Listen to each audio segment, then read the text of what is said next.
Namaste. A few downloads about community work or community service or unpaid work here in the UK.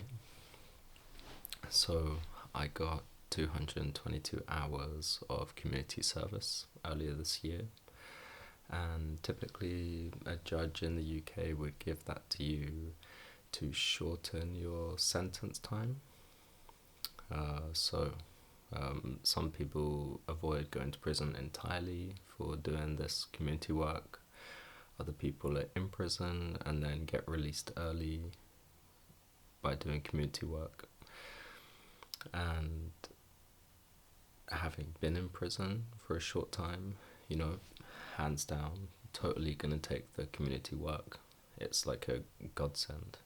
Either spending like 23 hours in a cell every day with, maybe 1 hour outside to just go get your food, compared to living at home and just having to go into a local centre to do some community work.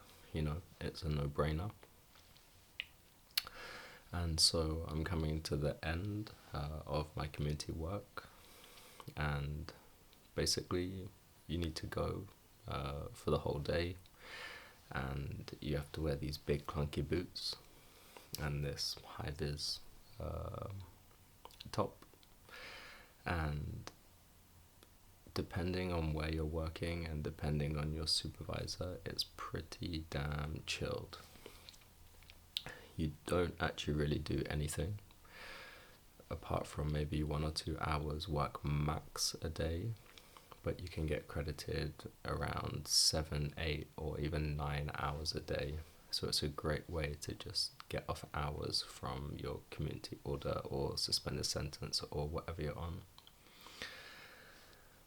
And, be prepared to be tarred with one brush, because probation and your probation officers, we're criminals. We've got criminal records, we've done bad things in the eyes of society, and we're being punished. And these people will come down on you like a ton of bricks, and especially the old ones, the ones that have been working there for a few decades. The types that know it all, have heard it all, pig-headed, brute-headed,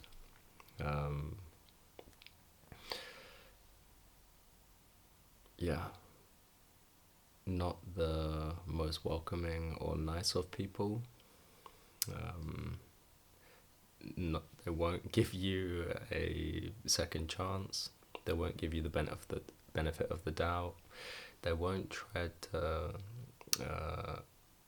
rehabilitate or allow you to rehabilitate yourself.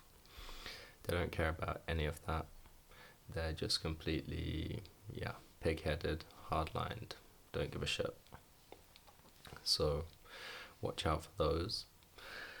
And when it comes to community work, unless you've got one of those horrible supervisors that you hear of that make you work like a slave for the whole day, minimum breaks, can't do this, can't do that.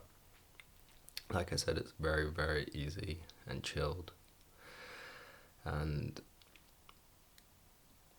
maybe even too easy and chilled, considering the judge gives it to you as a punishment, and considering a lot of people come out of prison very, very early in order to just fulfill some hours.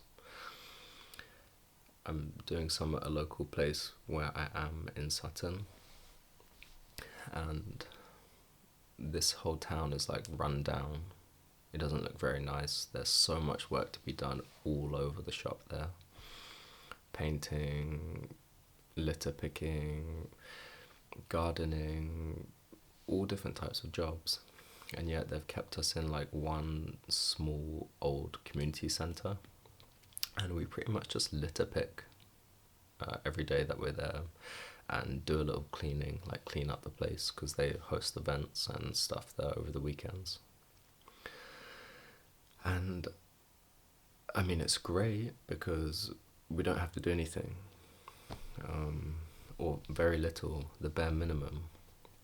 And yet, I can't help but thinking, like, if I was the council, if I was the probation service, if I was the court service, I would try and arrange things in such a way where the people that are actually meant to be doing that work are doing something useful. They're actually going out to take care of the community. They're actually going out to make the place look nicer. They're actually going out to do all the jobs that the council or private companies or whatever aren't doing. Instead of just kind of being cooped up in a little place and doing the bare minimum and then, signing off hours. It's like, yeah, it's still community service. Yeah, okay, I suppose, it punishes us because it takes away our time, it takes away freedoms, we have to rock up, we have to show up, we have to do all those things. And yet, I still can't fathom why they don't run that whole thing much better.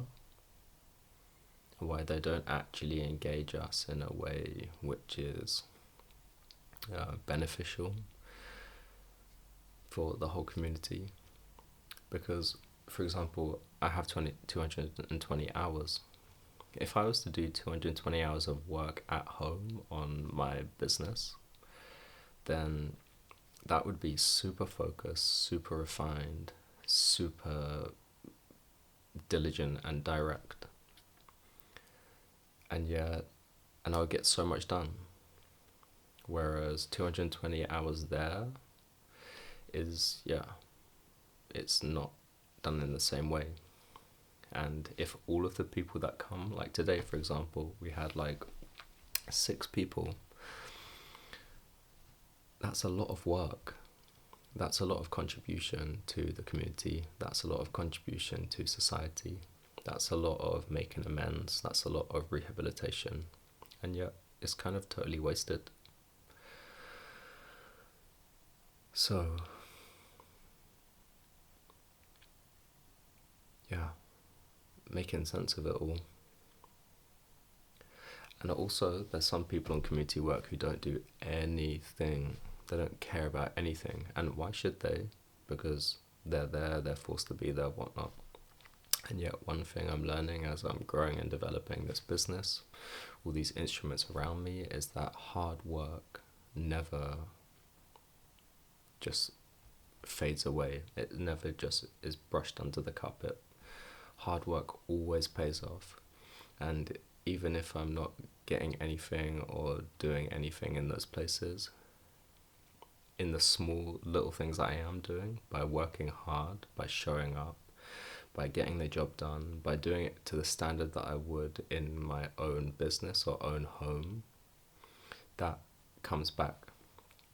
And whether that's not something tangible that I can, feel and touch and taste, but trusting in the energetics, in the cycles, in the karmic return that is coming back. So if anyone's out there doing community work, community service, make the most of it.